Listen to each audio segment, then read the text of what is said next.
Hi everyone, and welcome to The Only Way is Ethics. We are joined by Ben Moore. Thank you, Ben, for joining us. I'll let you introduce yourself and tell us a bit about yourself, and before we get underneath the bonnet and start delving into the world of vCreate and clinical risk management and all those nice things. But welcome to everyone in the audience as well. Thank you for joining us and listening. Obviously everyone knows, or just a reminder, you can find us on Spotify and YouTube, but we'll crack on. So Ben, welcome. Thank you very much indeed for having me. Good to be here. Yeah, no, absolutely, and thank you for giving your time. So we'll crack straight on, Ben. So to start off, if just give us a bit about sort of like your background and your journey into digital health. What were the motivations, the inspirations that led you to to do sort of vCreate, and maybe some the key milestones in relation to that, you as an organisation, and where you've like sort of on that journey, and maybe as part of that journey, just a couple of the lessons learned to get from the very start to where you are now. Yeah, sure. Happy to chat about that. So it's actually quite an interesting story. So it was 2016. Remember, actually, it was an August bank holiday in England, and we got an email from a neonatologist in Glasgow. Okay. So the first thing I thought was, wow, what's a neonatologist? So we did a bit of Googling. Google was our friend. Anyway, I found out obviously what a neonatologist was. And basically what had happened there, the chap's name was Dr. Neil Patel, and he was a consultant neonatologist at the Royal Hospital for Children in Glasgow, and which is a very large neonatal intensive care unit. Yeah. And he basically had a dad on his unit who was a car mechanic, and he was saying to Neil, we film the work being done on the cars. So, if you get your exhaust done or whatever it is, and then we send it to customer and they can see what we're doing. So he said, wouldn't that be great to get a video of my baby in the unit? So Neil was like, yeah, that's a great idea. We'll do a little bit of digging around and we'll see what we can find. So Neil got in touch with the company that did this particular system, and they were only focused on automotive, so they decided they couldn't help. So Neil did a bit of googling and found vCreate. So at the time we had a video management platform, and it was all about it was used mainly for communication corporates. So we had customers like Vodafone, and they would use our platform to communicate with their staff, so internal comms, but using video as opposed to just email. So it would be company announcements and some sales events and all that kind of stuff. So we were serving the private sector pretty much exclusively. And that was going well. We were sort of finding new markets and looking for a way to really cut through, as everyone in this space was. But we were really looking for sort of something that would really kickstart the application and really get it moving. A sort of a bit of a killer application, if you like, was a word a lot of people used. So we had no intention at all of going into the healthcare industry. I had no experience in it or anything like that. So I got this email. I remember thinking, wow, this is a really great idea. Why can't, well, why is no one doing this was the first question I asked myself. And then B, I thought, well, we've got to get involved, and this is incredible. So I had a conversation with Neil, who's just the nicest guy in the world, and we chatted about what his unit was like, and he'd sort of taught me a lot about what a neonatal unit was, and he invited me to the unit. Said, look, come to Glasgow, have a look, meet the families, and see what you think. So a couple of weeks later, I was up in Glasgow for the day, and I remember just being absolutely blown away by this Yeah. incredible bunch of people, both on the staff and the families, in this incredible hospital that didn't look like a hospital I'd been to before. It was incredibly light and colourful and bright and airy. And yeah, and I saw there's obviously these very very premature babies and their families, but just the positivity with everyone was really moving. And they said, look, we're after a system to do this. Can your system do it? I was like, absolutely, we are doing this. We are doing this. So we were just going to give an instance of vCreate as a sort of corporate social responsibility kind of thing. So we started the process of sort of converting it a little bit to be used in this particular setting. And we started the governance process. And this was something that had not been done before, videos of small babies in hospital, back to the kids. It was a huge, obviously, lots of anxiety with the IG team, as you can imagine with that. So lots of back into, but lots of motivation from parents who are really pushing for it and saying, look, this will be really useful. And there's lots of research saying that, if a mum sees baby, can have a picture or something, some kind of connection with the baby, sort of in those early hours, and improves bonding. So there's loads of research off the back of it. So we started a governance process and getting through, and we had our first sort of version, if you like, about 9 months. So it took about 9 months to do this. Okay. Anyway, so we got this first version going, and it just went crazy. That families loved it, the staff loved it, press were all over it. I remember the BBC came and did a piece on it, and we were on BBC app for a few weeks. It's crazy. And then we went from that unit in Glasgow to the other units in Glasgow, then we went to the other units in Scotland, and then went to the units in England, and it just became this thing. So if you told me, 10 years ago that the kill application for vCreate would have been healthcare, and I thought you were mad. So it's fun, isn't it, how things find you? Really fun. Yeah, no, absolutely. And I think it's a great story when you say you come from that sort of like, that media support of like private sector industry that is so far removed from sort of like healthcare. And then someone sort of like, obviously, a real sort of like proactive sort of like clinician, sort of like, that sort of like forward thinking, does his research, has a little dig around, finds you guys. And then that whole positivity around, what you were doing. And it's just that one visit, isn't it, into that organisation to say, and it's almost like it's very inspirational, I think. And it sort of, obviously it changes people's mindsets, and it sort of like gets you thinking, doesn't it, around sort of like, and like you mentioned, you start looking at the research into all of this, and then it becomes a bit of a game changer. It was crazy, and it was just such a simple idea, and you often hear that the best technology comes out of the simplest ideas, and they often have the most impact. A photo or a video back to mum when she can't be with her baby, and she's missing those milestones. So it could be first, it could be the first feed, it could be the first time they open their eyes, in the sort of very sort of large level 3 intensive care units, it can be the first time they're off the ventilator. And these are really, really important milestones, and actually would have been missed because mum and dad and siblings, they can't be there all the time. It's just not practical. And so it's actually really important for that bonding process. So really simple idea that said had such impact, and just really took off very, very quickly. Us as a team as well, it's just hugely fulfilling to be able to know that we play a very small part in helping families during an incredibly difficult time. Families often find themselves thrust into this neonatal world. It's not something that anyone really sort of plans for.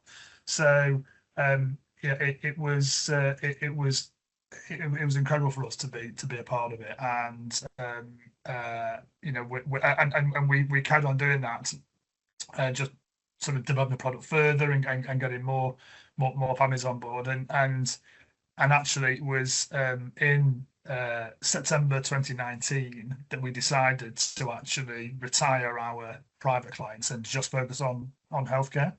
Okay. We had about I think we had about 50 or so units at that point, just in the UK at that point. And so we decided to do that, and we also decided to change our technology stack a little bit as well. And we moved into sort of true cloud computing. So we moved onto Microsoft Azure, which allowed us to sort of scale up quite quickly. And then, of course, we all know what happened in February 2020. So it was so fortuitous. It was unbelievable, really, that we made Yeah. these decisions. Yeah. You know, that actually would have been, you know, so we were able to scale up really quickly, which we had to do virtually overnight. Mm. You know, we decided to sort of retire our private clients. So it was sometimes, you know, because I don't tell myself this story very often these days. It's when I Yeah. sort of come on things like this, and I think I've got a goosebump thinking about it now. You know, it was just really quite unbelievable what happened. And then, yeah, so you know, when the pandemic started, we were then you know, inundated. We went from, you know, 50 units to 100 units in a few weeks. You know, Yeah. because it was mandated then you know, to use technology like Absolutely. video. So and we, you know, fortunately we were able to do that. So yeah, really quite an incredible journey, and then that also led us onto our vCreate Health product, which is now used to help clinicians provide a faster diagnosis in areas like neurology and speech language therapy, so that. So it's a bit more of a clinical system. So yeah, we've just gone on this incredible journey from the private sector and just trying to find that real special use case to that finding us and doing this incredible work and helping all these families. And we've, you know, we've now, there have been over 1 million photos and videos uploaded to our platform. Wow. To more than 110,000 families, which is just absolutely mind-blowing. Yeah, We just can't believe these numbers, you know. And we hear, and families tell us, you know, they say to us, you know, you don't know how much, you know, these updates mean to us, and you know, and how much impact it actually has. And you know, there are hundreds of thousands of families who have been impacted by this, and fortunately, we've been able to help them a little bit. So it's been an incredible journey, and we're eternally grateful. Yeah, no, absolutely, and I think it's absolutely fantastic. And like you said, like sort of, you know, even if you can, you know, you can help like a handful of people or families, it makes a difference. But you know, you've gone on to, and it's been a huge sort of like, you know, catalyst, isn't it? Going from that niche sort of like need, but now, like you said, that whole like sort of, you know, the vCreate Health as well, which I find absolutely amazing, because like, you know, we've had conversations, and I've like, you know, I've watched some of the videos and the families explaining as well about how that's been absolutely priceless.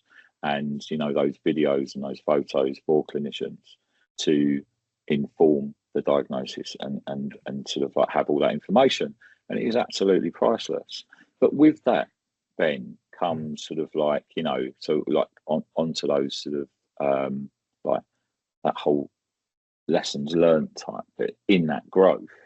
So you know, you went from, and I think this would be really sort of like interesting and sort of like for like the audience and everyone listening, you know, you go from this sort of like, you know, this platform that's serving sort of like, you know, like I said, like that the private sector, or you've got a couple of units on board, and then all of a sudden over that period of time with sort of like, you know, 2020 COVID, etc., and stuff like that, and then it's like sort of whoosh, sort of like, you know, how does the companies that you know, so at the start of that journey you couldn't have been like, you know, like, you know, you're not a huge sort of like, you know, organization, and are you, you know, your setup is not necessarily sort of with mind of, okay, in a few months time or in a couple of months time we're going to need to do this. So how does that, how do you sort of like overcome that, and what would a challenges been?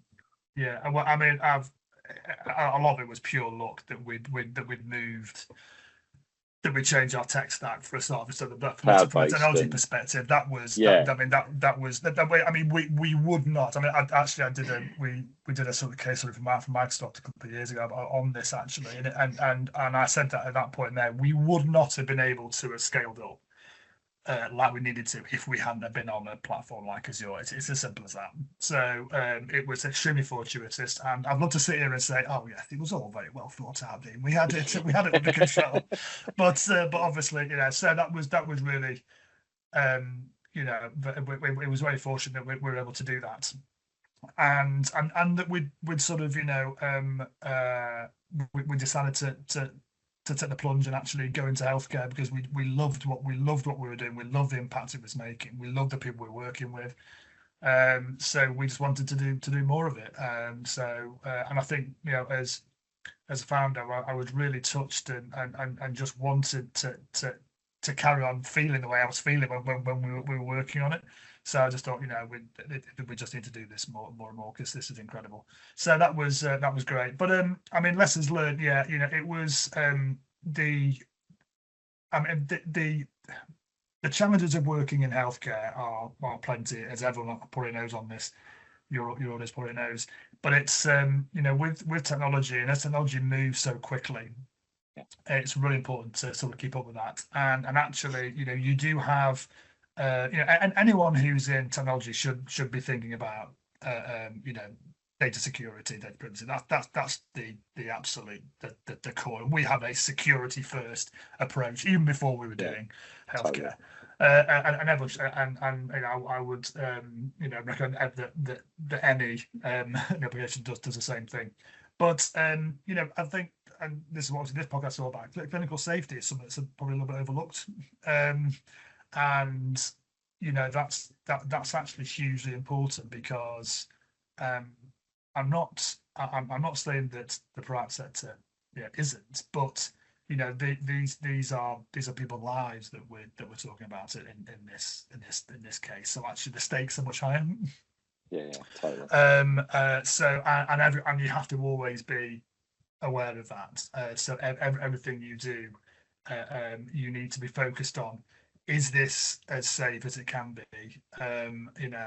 What can we do to make it more safe? Does this process work?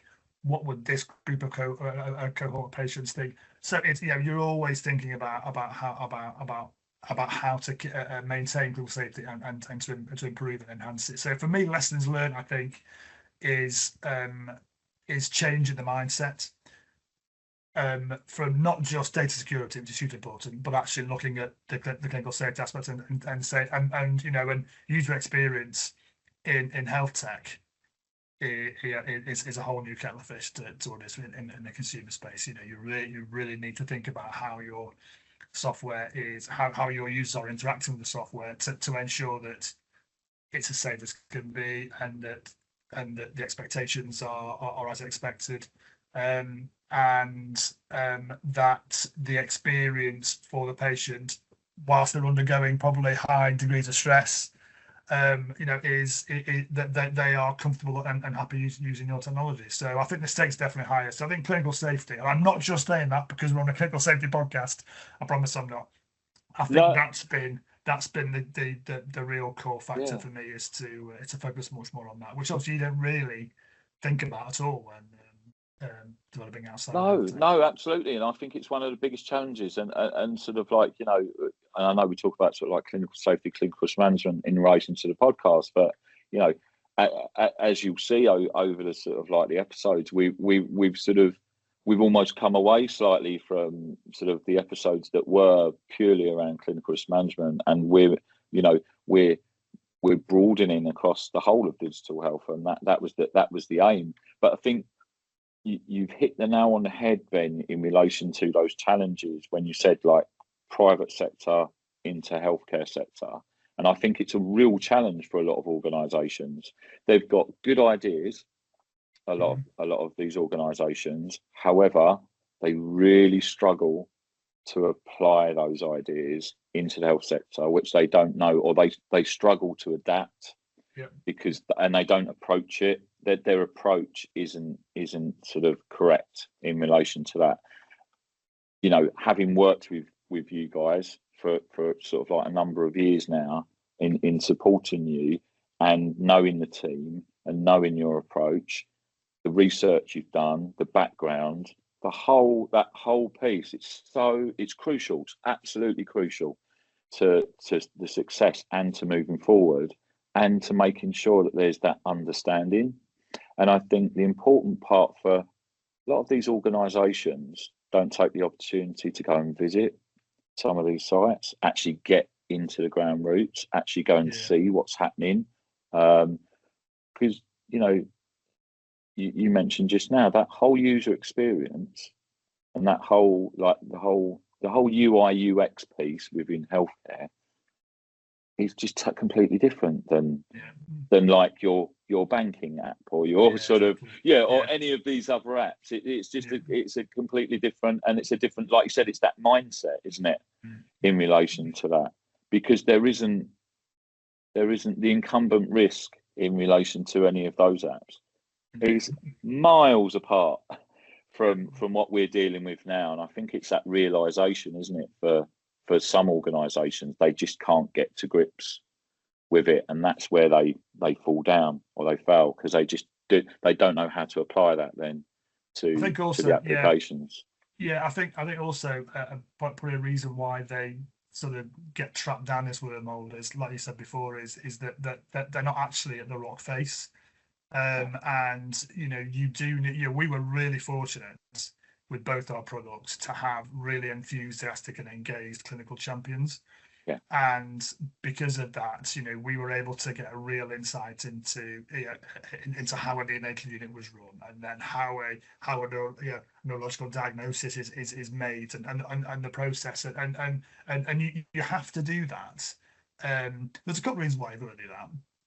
One is you've got to understand your user base, and your user base are going to be clinicians and patients, and they have very different needs. So you got to understand both your user base, but also what you need to do is, if you're trying to commercialize your product in the healthcare industry, especially in the UK, you need to have these clinical champions who will give you a little bit of credence and gravitas behind it, and will help you. Not for any commercial benefit, but because they want to see technology make a difference within health. They will sort of guide you and present you with opportunities that you won't be able to do normally. And you know, I hear all the time. Companies will develop software, and they might say something like, right, we've got a great new technology for cardiology. You're going to love it. It does this, and this, and you're going to change your pathway to do this and this. And these teams are going, what are you talking about? You don't have about cardiology. Why are you coming here and tell us what we want? And I think sometimes technology is procured centrally without actually getting that feedback from the teams, and then the problem with that then, of course, is that it often doesn't go anywhere, sits there unused, and which is obviously, you know, hugely wastes a lot of clinical time and costs money. So it's really important to have those clinical champions to be able to fully develop your software, which is what we did. You know, we developed it as we went, and something else we do as well is we when it comes to new specialties, we don't dream of selling a specialty. Wouldn't vCreate be great for your in your department? They have to come up with the idea themselves and say, do you know what, actually I could see vCreate working because it would do this and this, and then they come to us. So there's no way we'll dream of going the other way around, because it just wouldn't work. You know, what do we know? And actually I'd be quite embarrassed to go and say that. So clinical champions are really important, and I think that's, you know, companies who just go straight in without those clinical champions are the ones that struggle. So anyone's out there thinking about building a health tech solution, get your clinical champions, because that is the key piece of the puzzle that you need to make it work. And I think in relation to that, and the importance of that as well, is that they're not only there, those clinical champions, to sort of, you know, give you direction, and to actually bring you into those organisations as well, to show you sort of like what's going on. But they'll be able to identify, won't they, as well, those pitfalls and what not to do, but identify the challenges and all those areas, so that you do learn. Because also allowing you to look at sort of, and it'd be good to have a, like, you know, a, a discussion around, because you come from that sort of like that area, that private sort of like sector where the needs are totally different, and then you're thrown in to this world of, and I know I found it sort of like quite daunting, even being a clinician and then joining like sort of IMS Maxim's a EPR supplier, and all of a sudden you're thrown into this world of, like, you know, the NHS data dictionary and all the regulations and these different data sets and the mappings and all of that sort of stuff, and it can be actually quite daunting for anyone, like, sort of, you know, let alone if they already know it, or that they're in that sort of like in that space. Even with a bit of knowledge, it's still quite scary to be able to sort of like get your head around a lot of this stuff. So, I mean, how was that sort of like looking into, and, you know, having to sort of, you know, because it's quite a responsibility, isn't it, to making sure that if you're dealing with sort of interoperability as we are, and as we see, like you guys now, sort of like, you know, looking at HL7 fire, all this sort of stuff. You know, it's not where you came from, but it's where you are now. But was that a steep learning curve, Ben, in relation to that? Yeah, it was. I mean, honestly, it all was. I mean, if I think about, you know, when we first did this, so our sort of first unit went live in 2017, so what, we're in 2024 now, so 7 years. You know, and what I've learned in that period. I mean, I knew nothing really. I thought I knew a lot about technology when I first started. I thought I did, but I really didn't. And you know, so every day was a school day. It was one of those, you know, we were just learning new things.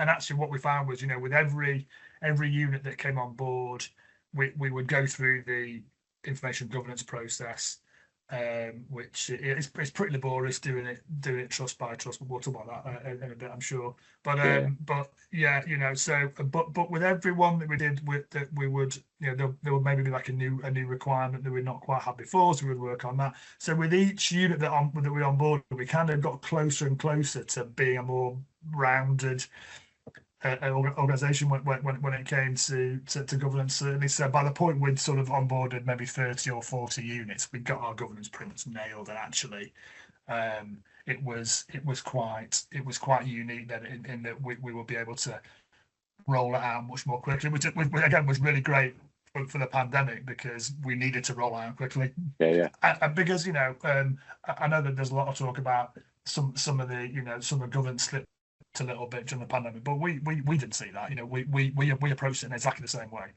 Yeah. But fortunately, we had this sort of process by then, so we were able to do much more quickly. So yeah, it was a huge learning curve, and you know, the work that we've been doing together recently with the EPR integration, that's been, we very much wanted. vCreate was a standalone system up until recently, but now, you know, it's, as we know, interoperability has always been hugely important, but it's when you're storing lots of data, which obviously we are doing, and, you know, it's sort of sensitive data, especially our work in pediatrics. So that's hugely important that that's all, you know, available in one place. And what, you know, we never wanted to be just another system for a clinician to log into, which is just a headache for them. And so that's why we very recently sort of decided to make that sort of move into the EHR side. But yeah, huge learning curve, and still learning every day. Genuinely mean that. You know, it's not that things are changing all the time, but you're always looking at new processes and new ways of doing everything. And yeah, you know, over the last few years since we met you, you know, really focusing much more on clinical safety as well. And I think that's where, you know, any organisation that says to me, like, that's really interesting in saying we're learning every day new stuff, like, sort of, but that, for me, that's how it should be. You know, if you're an organisation and you stood still, and you're like, sort of like, you know, if you're making those, or you're all sitting around going, oh well, that's it. It's like, well, time to sort of like reevaluate in relation to that. And I know you guys, you don't sit still. It's like sort of 100 miles an hour and like new stuff coming up and opportunities, whether it's integration or, you know, vCreate health, and then sort of like the neonatal stuff and the stuff like that.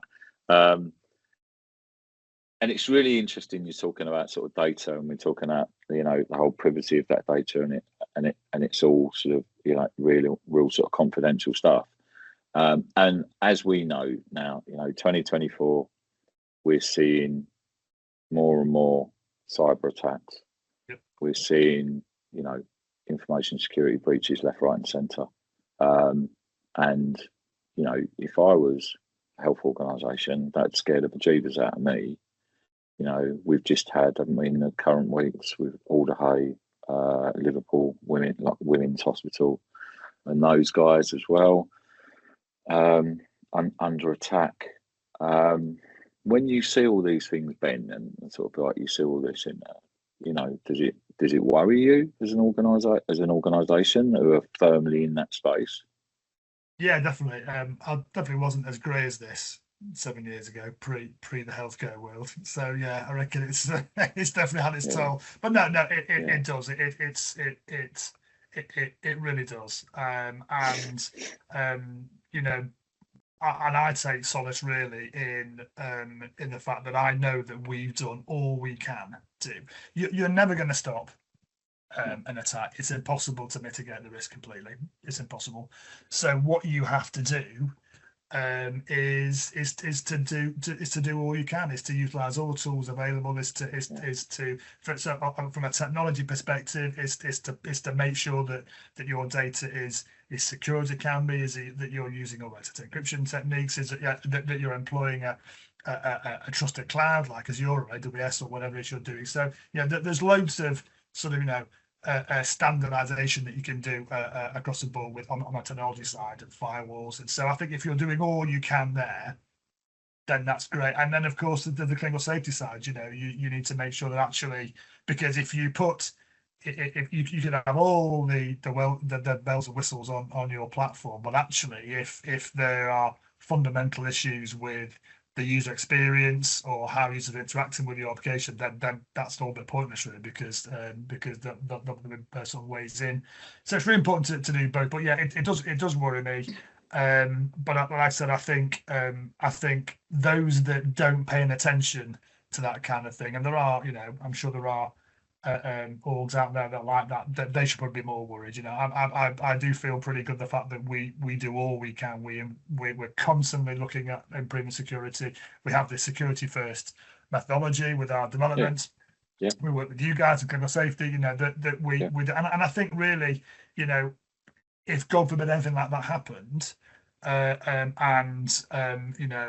organisation like ours was sort of investigated thoroughly, as long as you're seen to be doing that, I think you'll be okay. It's the case of everyone knows that you can't mitigate it completely, but as long as you're putting in the controls and the processes that you should be doing, then sometimes it can be very unfortunate and unavoidable, depending on the attack, of course. So I think that's the ethos that we sort of stand by here. Yeah, no, absolutely, and I think if everyone banged that drum, then, and unfortunately they don't, because I don't know if you sort of like see some of the stuff that's out there at the moment, and Dr. Saif Arbed, who's a sort of subject matter expert within information and cybersecurity, and highlights the issues with the supply chain. It's not the health organisations necessarily. It's all the interoperability and the integration that they've got with so many different systems. What are the health organisations doing? And they've got a responsibility to check that you guys are doing what you should be doing in relation to that. And I know firsthand that you guys are sort of absolutely on the money and are on point in relation to that. But sadly, that's not always the case. So sort of like, it's doing things like this and doing like the podcast and trying to reach that wider audience to sort of like try and get people to realise that, if you were sitting there yesterday or last week saying, oh, I must do this in relation to reviewing our information security or our server stack and the whole cyber security around that, do it now. Don't wait. You know, if you're a bit behind on some of that technology, or if you're not confident that your team's trained, if you haven't introduced MFA and all these different things, you have to do it. You can't just sit on it and wait, because it's sort of like, and we've done some work recently, haven't you? We've sort of like some of your upgrades and stuff, and it's really refreshing to see, sort of like being exposed to that and see what, like, the stuff that you've been putting in place, which leads us quite nicely on. I know you said about sort of clinical safety and stuff like that, but sort of we met. And we sort of like were starting chatting and sort of, I think you guys at that point, weren't you? You were sort of like, fair to say, sort of like a bit green around sort of like, we needed more information around DC. What is DCB 0129 and the dreaded DTAC and sort of like, this minefield of sort of, which it takes some people by surprise, doesn't it? And it's almost like, well, where do we start? What's the ask, and where's the direction? And as some people may know, DCB 129 is up for consultation. It just came out yesterday. The NHS announced and put it out to sort of like, the public sector to contribute in relation to that, which quite a lot of us will be doing. And it'll be great. The more response they get, the easier that's going to be. But how have you found that journey, and especially when sort of you're saying, you have a security first approach to design, and I think with that almost comes a safety by design approach as well. So all those regulations and that hoop jumping, Ben, as lots of people sort of refer to it as, how have you approached that? And what's your experiences in relation to applying that when there's an ask from health organisations and the likes? Yeah, so it kind of really came about when sort of DTAC really started to sort of. I know it's been around for a while, and it was supposedly mandated. But actually, in reality, only a handful of our trusts were doing some sort of proactively implementing it. So it was really DTAC that sort of started us to think about what this clinical safety sort of environment needs to look like. And we didn't have a CSO at the time, and we thought, right, we really need to put some resource and energy and effort into formalizing this much more, both so we can tick the DTAC box, which is obviously always always useful when your software is being implemented, but also just to improve the overall safety of the product as well. And that's obviously when we met you. I mean, I would definitely say that we didn't know anything really about it. So I would, to anyone listening who's thinking about developing health technology, I would say engage early with the CSO like yourself. All the CSOs are available. We should probably put that. Yeah, absolutely, they are. We should probably put that in. But yes, study, engage, and get some help with it. A DIY approach is not going to work here. But plus also, there's always a million things to do, and you should get some expert help on it, because the 129, people often think, I'm not saying to this to you earlier. Often when asked it, they'll say, "Oh, can you send your DTAC document?" Thinking, "Well, yeah, it's actually about 150 documents." But what you want me to do? Because DCB is just 129 is just enormous. So there's all that really, and having you to guide us through it was incredibly useful. And and it's great because actually, it makes you sit down and think about it much more as well when you're sort of, faced with a problem like, well, not a problem yet, but something around getting a sort of standard like that in place. It makes you think about it much more, and it changes the way that actually you start thinking about how your technology is going to develop as well. So it was really useful, and such a huge important part of what we do now, that I feel like personally I've got much more knowledge, and so I know how to approach things much more. So yeah, so I think, yeah, my top tip would be do engage with the CSO sooner rather than later, and maintain that engagement as well. Find a CSO that works for you, because you're going to be working with that person for as long as you're working with your Yeah. technology. Yeah, no, absolutely, and I think it's always nice to go on those journeys with organisations and grow those relationships and collaboration and almost sort of, well, for me personally, I feel like you become part of that team. You have to. You don't have a choice, because you need to embed yourself in that organisation. You need to get to know the organisation and the people within it to be able to instigate change, to try and embed culture in relation to that, and for it to be embraced. That's the big struggle, but it's refreshing every time you get an organisation that understand the ask and actually sort of like take it on board, and then you can work with those organisations to move that forward. And I think for me as well, when you get an organisation and they see the ask of, DTAC and clinical risk management, and what it actually does as well, because for those of people that don't know out there, that what you're actually looking at as well, you're looking at the organisation, because you need to look at the organisational structure, you need to look at the governance within that organisation, you need to look at some of the the people say the tedious and boring bits, the policies and the processes, but it's a necessary part of that process, because what then happens is that organisation then asks themselves some questions and say, we need to be a bit more prepared, or we might need to sort of up our game in relation to certain areas, because we need to align it with all of this stuff that's going on. And I think ultimately what a lot of people forget about, and what we spoke about earlier, and you say, it's the importance of patient at the end of that.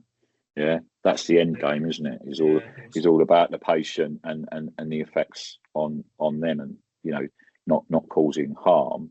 But then there's so many other people involved, like you say, clinicians, families, admin. There's everyone. It's the whole collective, and it's trying to make sure that whole experience is as safe and effective as possible in relation to that. And I think you guys have embraced that, and are a real sort of like shining example. And this isn't me blowing smoke or sort of doing all of that sort of stuff, Ben.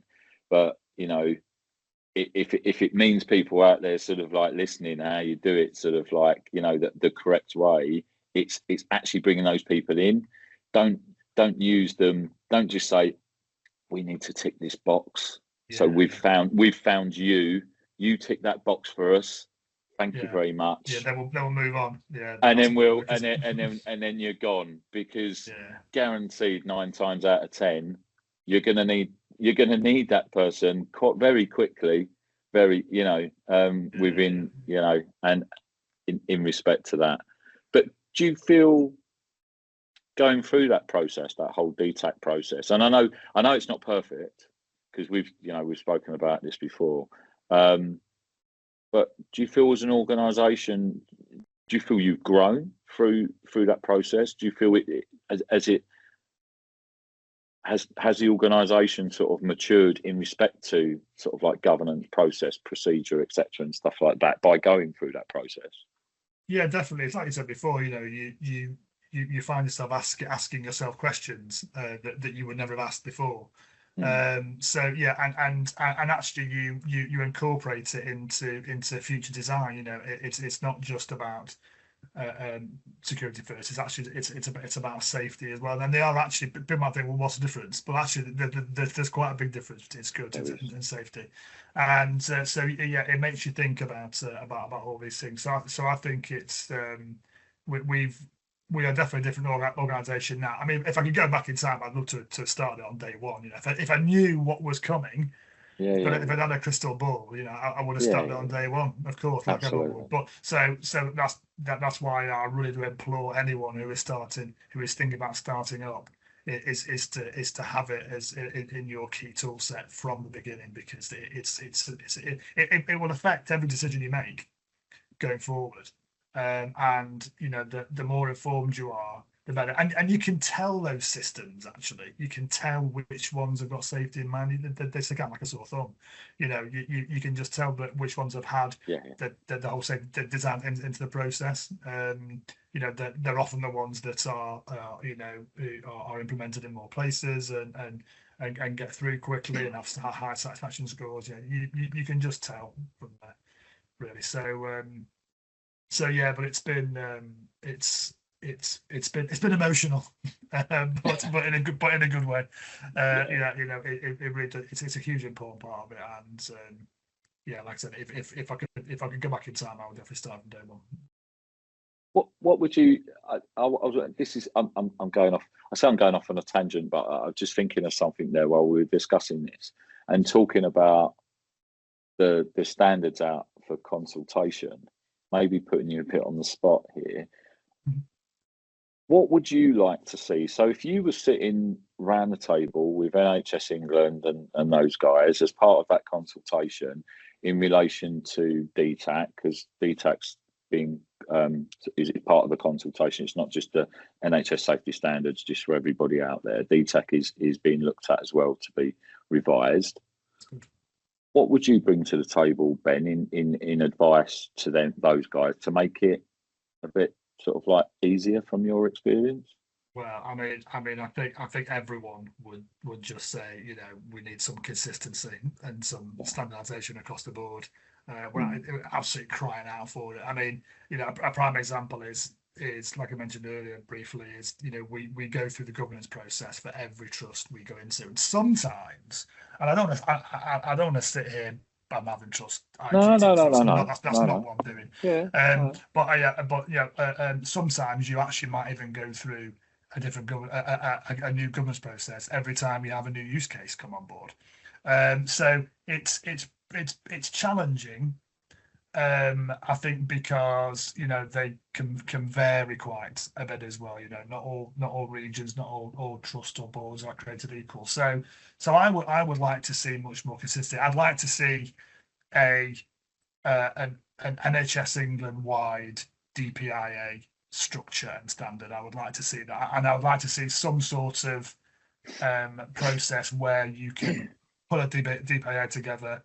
With and working with people like yourselves and other sort of industry teams, maybe to put a DPIA together for your product that is signed off by NHS England and then accepted everywhere, because that's good for a number of reasons. It creates efficiency across the board, because there's a lot of effort, as going into putting a DPIA together, and the repetition can be quite frustrating for both the IG teams and for us as well.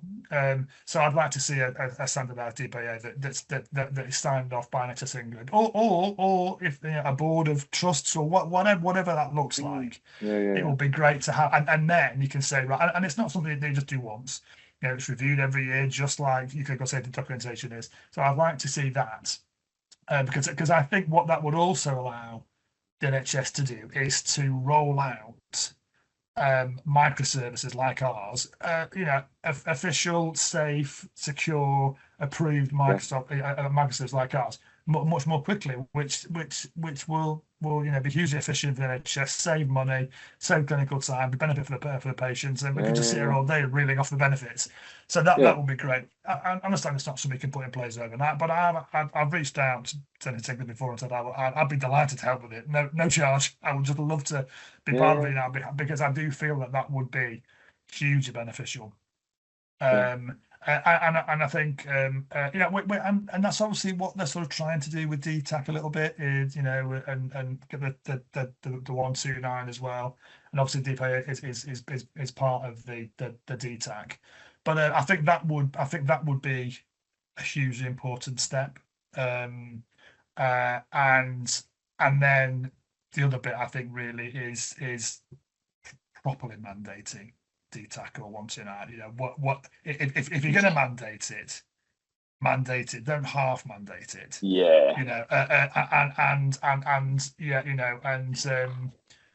Maybe even sort of run some workshops for companies thinking about developing health technology, saying, look, this is what you're going to need to do. Because we have companies who come to us quite often and say, can you tell us about your journey and how you started, the pitfalls, or they might say, oh, we've been told we need DTAC, what does that mean?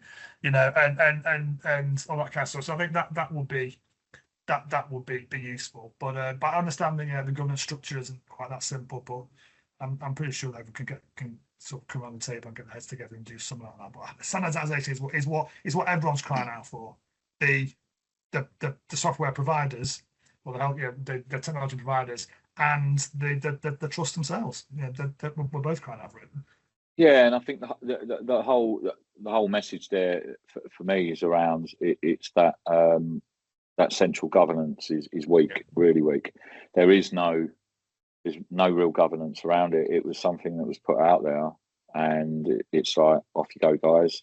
I mean, if you compare it to, so you look at DCB 129 and 160 that have comprehensive implementation guidance documents that are supported with them.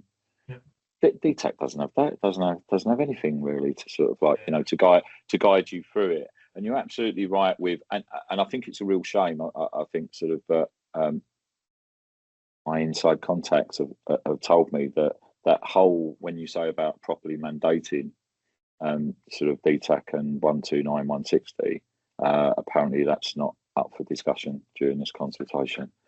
It's not going to be addressed. Unfortunately, though, we're all bringing it to the table in relation. So someone's going to have to listen and give an answer. If that answer is no, we'll want to know why. Because you've got ICO, you've got MHRA, you've got the National Cyber Centre. In relation to those bodies, you get heavily fined if you are not compliant, and there are penalties. There are none for 129, 160. However, they are mandated under the Health and Social Care Act. And like you say, Ben, if you're going to mandate them properly. But then obviously there's that other argument that people say, oh, well, are people prepared to pay because there's an extra price, because you have to go through a potential notified a regulatory body to get compliance, etc., etc. But then it's that whole risk-benefit analysis, isn't it? Of course it is.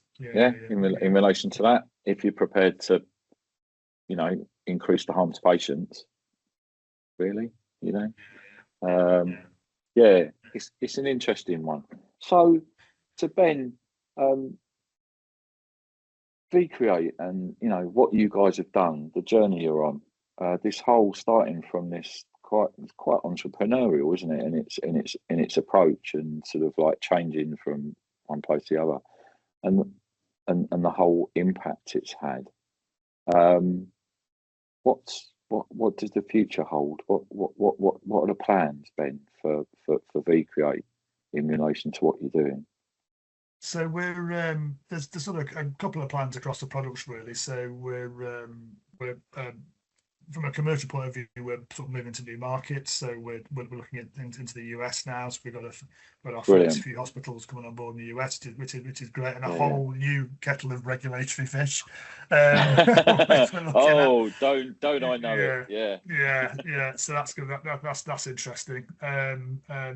So we're doing that, and then sort of here in the UK on our health products, we're doing much more work on the interoperability piece. So looking at much more integration and actually sort of moving vCreate towards a sort of clinical video management solution, really, Okay. to enable not only just for patients and families to send videos in, but actually for trust to be able to store clinical video securely and have it hooked up to the EPR, and that could be various scans and endoscopies, or say MRIs, and any device that creates a video. There's lots of lots of teams across the UK that spending sort of a lot of time, energy, money, and resource on managing this new data type that's coming, and no one really knows what to do with it. So we sort of want to sort of take that headache away, really, and just manage all that whole sort of clinical video estate securely, cost effectively, because obviously in the cloud it's much more cost effective than the sort of legacy on-premise solutions. And then making them available as a single point of record into the EPR. So we're just trying to streamline that whole process. So that's the plan, really. And then a little bit into the future. I can't say too much, but we are now looking at AI, machine learning, to start to help clinicians with decision support, basically. So if technology can help do that, and that's a whole new minefield of medical device regulations and all that kind of stuff, and safety is the most paramount concern there, with any technology that's making decisions or is helping support decision making. So we're looking at those sorts of things. So it's there's lots of exciting things coming up.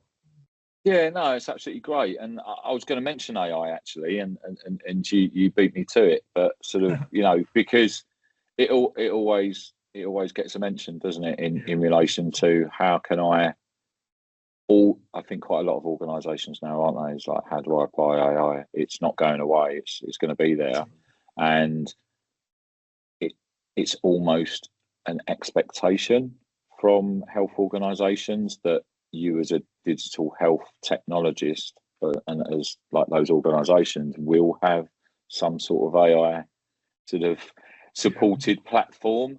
And interestingly, though, from my perspective, because obviously, like you mentioned, around all the sort of like there's even more regulation now in relation to that. You've got 42001, the AI management system, and some of the others around validation. And obviously, we've done our due diligence and sort of are preparing for that, and we're even to the point where we're creating an AI course for health organisations, which will be out at the end of February. But do you feel that sometimes we move in too quickly into this space? Because I know I do in some areas of AI, and I think health organisations need to potentially slow down, because the knowledge gap is huge. I think those people on the shop floor, okay, we all talk about AI. Everyone says, "Oh, AI," but you have to step back and, well, first and foremost, what is AI? What's your understanding of AI? Because lots of people talk about things and they say it's AI, and it's like, well, no, actually, that's not AI in relation to that. So there is such the depth and breadth of it, and whether it's LLMs, all that deep learning, machine learning, unsupervised, supervised, and complex, simple algorithms and black box theories, hallucinations, and AI dementia now is a thing, and all that sort of stuff. So it's an absolute minefield in relation to that. With your approach, what would be your sort of, and I know you can't say too much about what's going on with sort of like vCreate, like just in that respect, but just overall, what's your opinion in relation to Well, I think that um, AI within healthcare is a million miles away from the AI that we see today, especially on the sort of the generative side, Yeah, of create a video with I don't know, a cat singing, I don't know, whatever it is. It's yeah, so I think AI in healthcare is hugely important, but it's a million miles away from that. And I think the two really key components for me is that it's got to be impactful, and it's got to be ethical. And they are the two really important parts of implementing AI in healthcare. We need to have a look at the problems in healthcare. We don't want to be a solution looking for a problem. It's we've got to be addressing a real need. Where's, like you said, but where's the gap? How can AI safely and ethically support clinicians? And how can it how can it create better impact on care? And where can it fill these gaps? And I think we don't want kind of novelty AI, do we? Let's say we want proper impactful stuff that's gonna make a difference, and that is going to be safe and secure. So yeah, I think supporting our clinicians is key. I do genuinely still think that there needs to be a human being making a final decision on anything like that. I really think there is, and yeah, I might have a few people rolling their eyes at that, but that's just how I feel. That and I think that AI should be here to support our current clinical yeah, processes, not replace them. yeah, But obviously make them more efficient. It's it's cost and capacity, isn't it? Especially it is. in the NHS. And if we can reduce cost and increase capacity and help and support our clinical teams, and maybe reduce some of the administration burden, then that's the sort of things that we should be looking at, but not novelty stuff. It needs to be impactful. Yeah, And it needs it's to be policed as well. It really does in healthcare, because so before, the stakes are much higher. These are people's there's lives we're talking about. Yeah, absolutely. You're absolutely right, and I think it comes back to that governance again. Like, unless you've got the right governance in, you've got to have, like, I spoke to an organisation the other day, and they were like, "Oh, it'd be good to get you in to look at sort of like the whole AI piece," and I was like, well, have you started thinking about have you got an ethical committee set up for AI?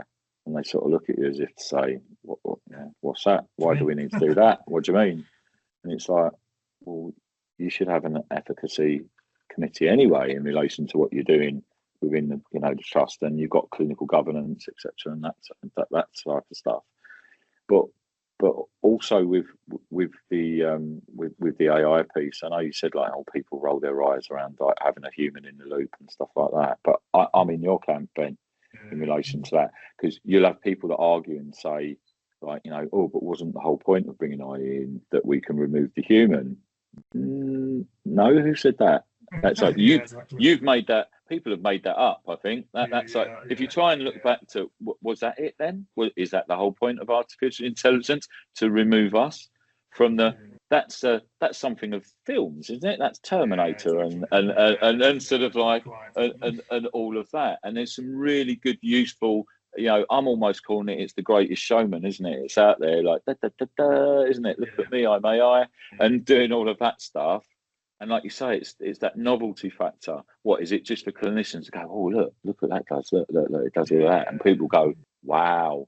yeah, And when you actually look at it, if you ask the question, so sorry, what need is this addressing? What problem is this supporting? And they go, oh well, not. It doesn't really. Or what, you've just wasted all your resources, your time, your money yeah. on which we don't, which the NHS doesn't have Doesn't have, yeah, quite. on all of these sort of like things. Um, yeah, it's interesting times, isn't it, in relation Yes, we shall to see how it AI, all plans out. and we'll Yeah, we'll see how it all pans out. So, got a couple more questions for you, Ben, sure. just before sort of like, so the vision for digital health within sort of like within healthcare and the NHS. What are your thoughts in relation to the whole future of digital health and the way that it's going? And I know we've spoken a bit around AI just now, but I think in your perspective and with your sort of like roadmap in mind, where do you see, I suppose, two-pronged, so digital health in general, and where would you like to see it sort of go in supporting patients and the community? And where do you see vCreate in, say, 5 years' time in relation to that? So, I mean, I'd like to see a single point of access to the medical record for patients. I think patients have a Totally. right to see what there is on their record. I'm obviously not saying they should be able to manipulate it, but I think access to it is really important. So and with that comes interoperability. I want to see all these systems talking to each other. They should be, and because I don't think that the NHS should build everything, because that's not what industry does. So there's lots of problems being solved with great technology, and these services should all be utilised and should all talk to each other through a central record or whatever it may be. So I'd like to see much more interoperability, and again,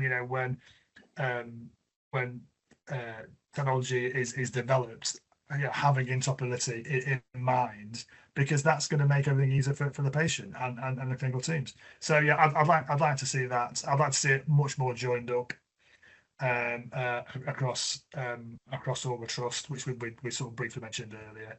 And vCreate really is trying to do that. We are trying to address this problem of the clinical videos. We've got everyone's got this hugely important data on their mobile phones that actually could be being utilised by the NHS to improve patient outcomes. So I think being able to get that and store it safely and centrally and as part of the medical record, that's what we're trying to do now. So we're trying to very much address that problem to start to enable teams to kind of not worry about this new data format and when clinicians are making decisions on these videos and what's happening now is decisions are being made, but actually that video is not available. So in a few years' time, which is that clinical risk is off the scale, isn't it? It's crazy, absolutely crazy. So really important that actually that we're arming our clinical teams with all the information that they can get to make the right decision, and then we're supporting them to ensure that decision was the right decision going forward. And that's pretty much what vCreate's kind of all about, really. No, that's absolutely fantastic. Ben, I know we could probably sit here for another couple of hours chatting about stuff, because we're both passionate about the whole sector. It's been absolutely fantastic having you on. I have this for every guest that I sort of we bring on to the podcast. Is just one last takeaway. If there's one message that you can give to the sort of digital health community, whether that's health organisation, industry, etc., one takeaway, what would that be in relation to sort of what we've discussed today? I mean, there's quite a few, but if I had to choose one, it's probably pretty obvious. But because I'm a technologist, I'm going to sort of give it from a sort of technology point of view. I would just say, just make sure that everything you do is with security and safety in mind, because actually, if you do that, everything else will come. Everything else will fit in. And it's a bit of a cliche, but it's amazing actually how many teams don't think that way, as we were saying before. So just think about safety and security from the outset, and the rest will come automatically, because that is the absolute core foundation of health technology, I think. Yeah. So No. that'll be that's my top tip of the day. No, brilliant. Thank you, Ben. And yeah, couldn't agree with you more. It's been an absolute pleasure, Ben, having you on and chatting to you. Thank you ever so much for joining us for episode 18 of The Only Way is Ethics.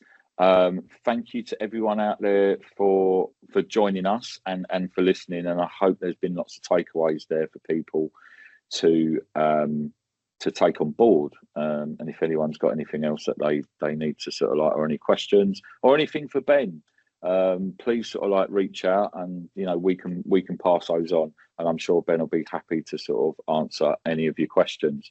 So yeah, you can find us on Spotify and YouTube. Please subscribe. Thank you again, Ben. Nice one. Thanks for having me again, and keep up the good work. I love the work, by the way. Good stuff. Cheers. Thanks, Ben. All the best.